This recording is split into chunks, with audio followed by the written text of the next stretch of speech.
Hi, I'm Susan Paxton for Expert Village, and we're working on building a gift basket, a pampering gift basket.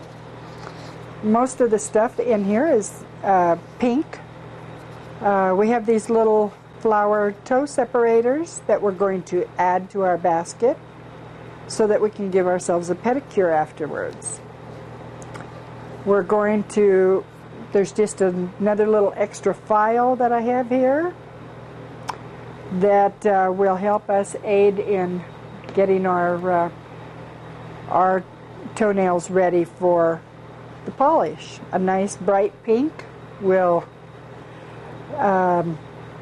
do us very nicely, so we're going to add that to our gift basket. Now, there's no end to what you can think of yourselves to put in the gift basket. They don't have to be these exact items. They can be all different kinds of things.